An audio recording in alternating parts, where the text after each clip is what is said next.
26 বিধানসভা নিৰ্বাচনলৈ এতিয়া কঁকালত টঙালি বান্ধিছে কংগ্ৰেছে।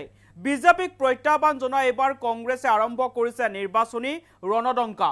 ৰাজীৱ ভৱনত এইবাৰ দেখিবলৈ পোৱা গৈছে কংগ্ৰেছ দলৰ বৃহৎ যোগদান কাৰ্যসূচী। বিজেপি অগপ আৰু AIUDF দল এৰি এতিয়া 5 শতাধিক লোকে যোগদান কৰিছে কংগ্ৰেছত আৰু দলৰ ভেটি শক্তিশালী কৰাৰ উদ্দেশ্যে এতিয়া কংগ্ৰেছৰ দেখিবলৈ পোৱা গৈছে ব্যাপক নিৰ্বাচনী তৎপৰতা। 26 বিধানসভা নিৰ্বাচনলৈ এতিয়া কঁকালত টঙালি বান্ধিছে কংগ্ৰেছে। বিজেপিক প্ৰত্যাহ্বান জনাই কংগ্ৰেছে আৰম্ভ কৰিলে নিৰ্বাচনী ৰণদংকা। ৰাজীৱ ভৱনত দেখিবলৈ পোৱা গৈছে কংগ্ৰেছৰ বৃহৎ যোগদান কাৰ্যসূচী। বিজেপি অগপ AIUDF এৰি এতিয়া 5 শতাধিক লোকে যোগদান কৰিছে কংগ্ৰেছত। দলৰ ভেটি শক্তিশালী কৰাৰ উদ্দেশ্যে কংগ্ৰেছৰ এতিয়া দেখিবলৈ পোৱা গৈছে নিৰ্বাচনী তৎপৰতা। বিজেপি অগপ AIUDFৰ প্ৰতি এতিয়া মহভংগ হৈ 5 শতাধিক লোকে আজি যোগদান কৰিছে কংগ্ৰেছত।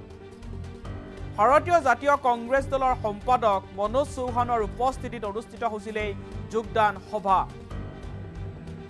2026 বিধানসভা নিৰ্বাচনৰ বাবে ডিমৰীয়া সমষ্টিত ৰণদংকা বজালে কংগ্ৰেছে।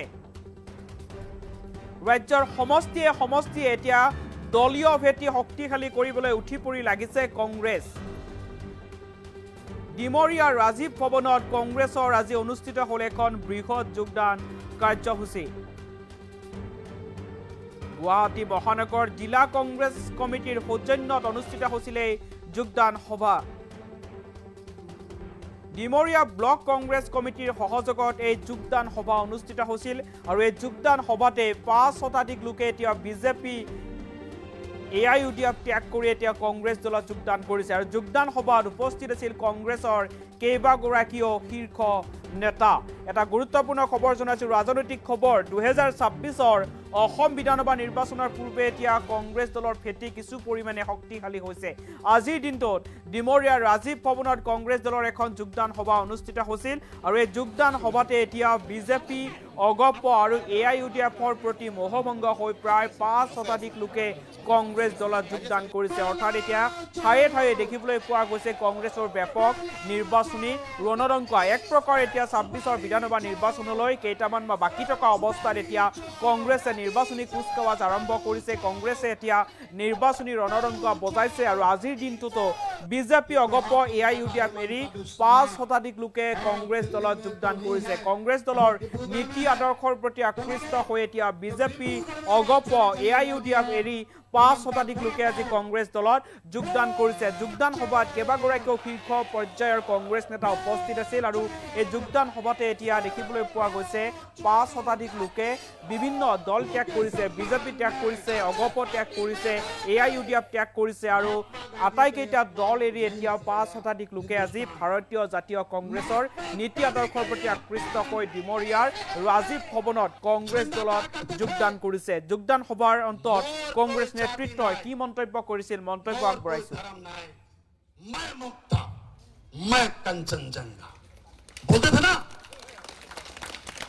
मैं आप सबको बताना चाहूंगा कि जब जुबिंदा ये बात कर रहे होते हैं तो बहुत बड़ी बात है, ध्यान सुनिएगा, क्योंकि जुबिंदा सिर्फ एक सिंगर, कंपोजर और आर्टिस्ट नहीं थे। जुबिंदा बहुत बड़े दार्शनिक थे। जुबिंदा इस प्रदेश के गरीबों के सबसे बड़े मसीहा थे। लोग रोजगार चाह रहे हैं, रोजी चाह रहे हैं, महंगाई पे नियंत्रण चाह रहे हैं। तो मैं चूंकि आज मैं बापू को याद कर रहा हूं, सुबह भी राजीव भवन में कार्यक्रम था और जहर में सिर्फ मेरे बापू आ रहे थे।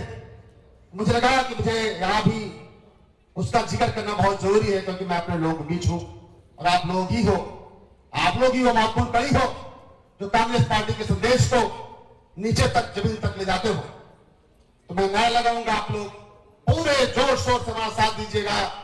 हम कहेंगे कि बापू हम शर्मिंदा हैं, आप कहेंगे तेरे कातिल जिंदा।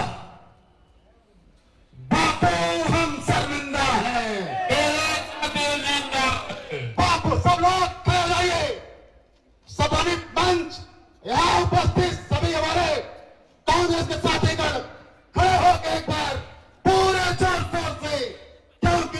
कांग्रेस ही है जो बापू के मान सम्मान को, बापू के त्याग को, समर्पण को समझती है। बापू हम शर्मिंदा हैं, बापू हम शर्मिंदा हैं। আজি এপিচিচিৰ সহযোগত জিলা কংগ্ৰেছৰ সহযোগত ডিমৰীয়া ব্লক কংগ্ৰেছৰ নেতৃত্বত, যুৱ কংগ্ৰেছৰ নেতৃত্বত, মহিলা কংগ্ৰেছৰ নেতৃত্বত আজি আপোনালোকে দেখিলে যে বৃহৎ যোগদান কাৰ্যসূচী ইয়াতে হৈছে।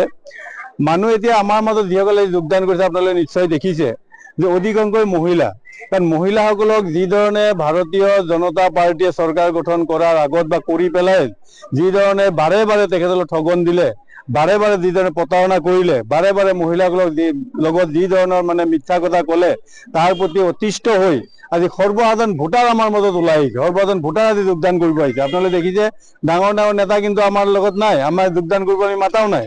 আজি যিবিলাক ভোটাৰ বিজেপিক এখেতসকলে ভোট দিছিলে, বিজেপিৰ মিছা প্ৰলোভনত পৰি ভোট দিছিলে, আজি সেই মিছা প্ৰলোভনৰ প্ৰতি অতিষ্ঠ হৈ প্ৰত্যুত্তৰ দিয়াৰ কাৰণে আজি মহিলাসকলে দলে বলে আহি কংগ্ৰেছ দলত যোগদান কৰিছে। আমি কোনো মানুহক টকা পইচা দি ইয়াতে ভাড়া কৰি অনা নাই, কোনো মানুহক গাড়ী দি আমি অনা নাই, তেখেতে স্বতঃস্ফূৰ্তভাৱে আহিছে। কাৰণ মহিলাসকলক যিমান ঠগাইছে, ইয়াৰ আগতে আপোনালোকে দেখিছে এই বিজেপি চৰকাৰে খেতিয়কে হওক, সৰু ব্যৱসায়ীসকলে হওক, ফুটপাথৰ ব্যৱসায়ীসকলক, ঠিকাদাৰসকলে হওক, গাড়ী চালকসকলে হওক, ৰিক্সা চালকসকলে হওক, মহিলাসকলে হওক, প্ৰত্যেকটো ক্ষেত্ৰতেই প্ৰতাৰণা কৰিছে। আৰু সেই প্ৰতাৰণাৰ ফলস্বৰূপে তেখেতসকলে ওলাই যে 26ত কংগ্ৰেছৰ নেতৃত্বত, গৌৰৱ গগৈৰ নেতৃত্বত অসমত এখন শক্তিশালী চৰকাৰ হ'ব, তাৰ ইংগিত আমি অলৰেডি পাই গৈছো। কাৰণ প্ৰত্যেক দিনে হাজাৰ হাজাৰ মানুহে কংগ্ৰেছত যোগদান কৰি আছে। 10 তাৰিখে, প্ৰত্যেক মাহৰ 10 তাৰিখে হাজাৰ হাজাৰ মানুহে যোগদান কৰি, যোৱা মাহত আমাৰ 37,000 মানুহে যোগদান কৰিছে, হাজাৰ হাজাৰ মানুহে যোগদান কৰি আছে। গতিকে বিজেপিৰ যি মানে মিছা ৰাজনীতি, বিজেপি টেঙা আম যিমান বিক্ৰী কৰিলে 26,000 নোৱাৰে। মামাই যিমানে লম্ফজম্ফ নকৰক, মামাৰ আচল চৰিত্ৰ, মোদীৰ আচল চৰিত্ৰ অসমৰ জনসাধাৰণে বুজি পাইছে। আজি অসমৰ টকা লৈ, জনসাধাৰণৰ টকা লৈ আজি এয়াৰপোৰ্ট বনাইছে, হাজাৰ হাজাৰ কোটি টকা খৰচ কৰি এয়াৰপোৰ্ট বনাইছে। আৰু সেই এয়াৰপোৰ্ট বনাই, এয়াৰপোৰ্ট ইনফ্ৰাষ্ট্ৰাকচাৰ গোটেই অসমৰ জনসাধাৰণৰ টকা পইচাৰে বনাই এয়াৰপোৰ্টটো এতিয়া আদানীক ভাড়া দিব। গতিকে এই যে চৰকাৰৰ যিটো নীতি, এই নীতিত আমাৰ যিসকল থলুৱা ব্যৱসায়ীসকল আছিলে চব শেষ কৰি পেলাইছে। তাৰ প্ৰত্যুত্তৰ দিয়াৰ কাৰণে আজি ওলাই আহিছে। মহিলাসকলক 10,000 টকা গোটৰ নামত ঠগালে, সোণ দিম বুলি ঠগালে, গছপুলি টকা দিম বুলি ঠগালে। গতিকে এইবিলাক বুজি পাইছে। আৰু এইবাৰ ইলেকশ্যনৰ আগতো এই বিজেপি চৰকাৰে আকৌ মহিলা প্ৰতাৰণা কৰাৰ কাৰণে যিটো জাল মানে পেলাইছে, যে ইলেকশ্যনৰ আগত তেখেতসকলক 10,000 টকা দিম বুলি প্ৰচাৰ কৰি আছে। আপোনালোকে দেখা পাইছে ইতিমধ্যে বিহাৰত ইলেকশ্যনৰ আগত কোড অফ কণ্ডাক্ট জাৰি হোৱাৰ পিছত একাউণ্টত 10,000 টকা সোমাই দিছিলে। আৰু এতিয়া দেখা একমাহ নহওঁতেই সেই টকা বিচাৰি কিন্তু নোটিছ পঠাইছে, মহিলাসকলক নোটিছ দিছে। টকা নিদিলে তেখেতসকলক ঘৰ বাৰী মাটি উচ্ছেদ কৰি হ'লেও টকাটো তেখেতসকলে আদায় কৰিব বুলি নোটিছ দিছে। কাৰা নোটিছ দিছে? আৰু যিসকল মহিলাই 10,000 টকা পাই বিহাৰত খুব নাচিছিলে, একমাহ নহওঁতে, 15 দিন নহওঁতে সেই মহিলাসকলৰ ঘৰ বুলডোজাৰে উচ্ছেদ কৰিলে। এই বিজেপিৰ যে চৰিত্ৰ, এই বিজেপিৰ যে দুৰ্গলাপন চৰিত্ৰ, যে দুমুখীয়া নীতি, এই নীতি অসমৰ জনসাধাৰণে বুজি পাইছে। গতিকে 26ত গৌৰৱ গগৈৰ নেতৃত্বত অসমত শক্তিশালী চৰকাৰ হ'ব। আৰু আমাৰ এই ডিমৰীয়া সমষ্টিত আমি কংগ্ৰেছৰ যোনেই কেণ্ডিডেট নহওক, বিপুল ভোটত আমি জয় হ'বলৈ সক্ষম হওঁ। তাত ডিমৰীয়াবাসী ৰাইজে অলৰেডি মনত বান্ধি লৈছে আৰু ওলাই আহিছে। আৰু জুবিন গাৰ্গক হত্যা কৰি যি ধৰণৰ চৰকাৰে ষড়যন্ত্ৰ কৰি হত্যা কৰিলে, এই হত্যাৰ প্ৰত্যুত্তৰ দিয়াৰ কাৰণেও অসমৰ জনসাধাৰণে অলৰেডি থিৰাং কৰিছে। আৰু 26ত আমাৰ চৰকাৰ হোৱাটো নিশ্চিত। যি ভাৰতীয় জাতীয় কংগ্ৰেছৰ নীতি আদৰ্শৰ প্ৰতি আকৃষ্ট হৈ আজি ডিমৰীয়া ব্লক কংগ্ৰেছৰ অন্তৰ্গত প্ৰায় 500তকৈও অধিক লোক ইয়াত আজি কংগ্ৰেছৰ দলত যোগদান কৰিছে। আৰু আমি সকলোকে আমাৰ দলৰ যি আজি যোগদান কৰি তেওঁলোক আমাৰ সদস্যভুক্ত হ'ল, সকলোকে আমি দলৰ নীতি আদৰ্শ মানি অনাগত দিনত দলৰ হৈ কাজ কাম কৰিবলৈ অনুৰোধ জনাইছোঁ। আৰু যি চৰকাৰ এখন চলি আছে অসমত, এই চৰকাৰখনৰ যি ভ্ৰষ্টাচাৰ, যি দুৰ্নীতি, এই সকলোৰ প্ৰতি অতিষ্ঠ হৈ সাধাৰণ ৰাইজ আজি কংগ্ৰেছমুখী হৈছে। আৰু এই চৰকাৰ বা এই যি বিজেপি দল অসমত শাসন কৰি আছে বা ভাৰতবৰ্ষত শাসন কৰি আছে, তেওঁলোকৰ প্ৰতি অসম তথা সমগ্ৰ ভাৰতবৰ্ষত এই ধৰণৰ তেওঁলোকক দলৰ বিপৰীতে ৰাইজৰ সোধ বৈছে। যোৱাকালি আমি দেখিছিলোঁ যে ভাৰতৰ প্ৰধানমন্ত্ৰী নৰেন্দ্ৰ মোদী অসমলৈ আহিছিল, আৰু আমি পোৱা খবৰ মতে তেওঁলোকে অসমত মানুহ গোটাব নোৱাৰি তেওঁলোকে চুবুৰীয়া ৰাজ্য পশ্চিমবংগৰ পৰা বহু বাছেৰে, শ বাছেৰে তেওঁলোকে মানুহ আনিবলগীয়া হৈছে। এই পৰিস্থিতিয়ে সূচায় যে তেওঁলোকে কাগজৰ বাঘত পৰিণত হৈছে। তেওঁলোকে দিয়া প্ৰতিশ্ৰুতিসমূহ তেওঁলোকে পালন নকৰাৰ কাৰণে আজি ৰাইজ অতিষ্ঠ হৈছে। ৰাইজ তেওঁলোকে যি এটা শ্লোগান দিছিল যে পৰিৱৰ্তন বিচাৰিছিল, এতিয়া পৰিৱৰ্তনৰ সলনি পৰিত্ৰাণ বিচাৰি ৰাইজ আজি কংগ্ৰেছমুখী হৈছে বা বিজেপিৰ পৰা তেওঁলোকে ওলাই আহিছে। আৰু অনাগত 2026 চনত যি নিৰ্বাচন হ'বলগীয়া আছে, এই নিৰ্বাচনত তেওঁলোকে এই বিজেপি দলক উৎখাত কৰিব আৰু সেই সংকল্প ৰাইজে ইতিমধ্যে লৈছে। আৰু আপোনালোকে জানে এই ডিমৰীয়া অঞ্চল বা জাগিৰোড অঞ্চল বা সমগ্ৰ অসমত বহু বাছ বা বহু গাড়ী তেওঁলোকে মানুহ নিবলৈ পঠিয়াইছিল, কিন্তু আমাৰ দৃষ্টিগোচৰ হৈছে বা আমি গম পাওঁ যে বহু গাড়ী খালী গুচি গৈছে, তাত উঠিবলৈ তেওঁলোকে ৰাইজক বিচাৰি নাপালে। এয়াই তেওঁলোকৰ প্ৰতি এটা বিপদ ঘণ্টা আজি বাজিছে। 2026 চনত অসমত পুনৰ চৰকাৰ হ'ব শান্তি আৰু সম্প্ৰীতিৰ কাৰণে, ৰাইজৰ স্বাৰ্থত, ৰাইজৰ কাৰণে এখন সুস্থিৰ চৰকাৰ গঢ়াৰ যি পৰিকল্পনা বা লোৱা হৈছে গৌৰৱ গগৈৰ নেতৃত্বত। 2026 চনত অসমত এখন পুনৰ সুস্থিৰ আৰু এই চিণ্ডিকেট মুক্ত বা এই ধৰণৰ ৰাইজক দুৰ্ভোগ ভগোৱা চৰকাৰ এখনৰ পৰা ৰাইজে পৰিত্ৰাণ পাব আৰু অসমৰ ৰাইজে এখন সুস্থিৰ চৰকাৰ পাব। গৌৰৱ গগৈৰ নেতৃত্বত সকলো ৰাইজে তেওঁলোকৰ অধিকাৰসমূহ যাতে ভালদৰে ভোগ কৰিব পাৰে তাৰ প্ৰতি আমি সদায় লক্ষ্য ৰাখিম। আৰু কংগ্ৰেছ দলে অনাগত দিনত এই ধৰণে আগত আজি আপোনালোকে দেখিছে MG এনৰেগা মহাত্মা গান্ধীৰ নামত আছিল, মহামানৱ মহাত্মা গান্ধীৰ নামত আজি তাৰ নাম সলনি কৰি দিয়া হ'ল। তেওঁলোকে সেই আদৰ্শ, সেই সকলো বস্তু লাহে লাহে তেওঁলোকে সলনি কৰিব ধৰিছে।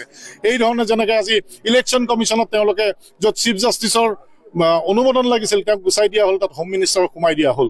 এই ধৰণৰ কথাবিলাক যিবিলাক কৰিছে, আৰু তাত আৰু এটা নতুন আইন আনিলে তেওঁলোকে যে ইলেকশ্যন কমিশ্যন অফ ইণ্ডিয়াই যিয়ে কাম নকৰক তেওঁক যাতে কোনো আইনী মেৰ পেছত আনিব নোৱাৰে, তেওঁৰ ওপৰত কোনো ধৰণৰ মোকৰ্দমা নহয়, তাৰ যি ব্যৱস্থা কৰিছে, তাৰ মানে চুৰ কৰাৰ আগত তেওঁলোকে চুৰৰ দল এটা তৈয়াৰ কৰি লৈছিল। আৰু চুৰ যোনে কৰিব, যাৰ নেতৃত্বত চুৰ হ'ব, তাক যাতে অনাগত দিনত কোনো আইনে ঢুকি নাপায় তাৰ ব্যৱস্থা তেওঁলোকে কৰি লৈছিল। এই কথাবিলাকে সূচায় যে আজি গণতন্ত্ৰ বিঘ্নিত হৈছে, গণতন্ত্ৰ আজি বিপদাপন্ন হৈছে। আৰু এই গণতন্ত্ৰক, ভাৰতৰ গণতন্ত্ৰ ৰক্ষাৰ কাৰণে আমি মাৰ বান্ধি থিয় হৈছোঁ। আৰু কংগ্ৰেছৰ লগত আজি যেনেকৈ আপোনালোকে দেখিছে এই ধৰণে আৰু অনাগত দিনত বহু হাজাৰ হাজাৰ মানুহ কংগ্ৰেছমুখী হ'ব। আৰু 2026 চনত ৰাইজৰ বিপুল সমৰ্থনত পুনৰ দিছপুৰত কংগ্ৰেছ দলে আৰু কংগ্ৰেছৰ মিত্ৰ যিসকল দল থাকিব সকলোৱে লগ লাগি চৰকাৰ গঠন কৰিব।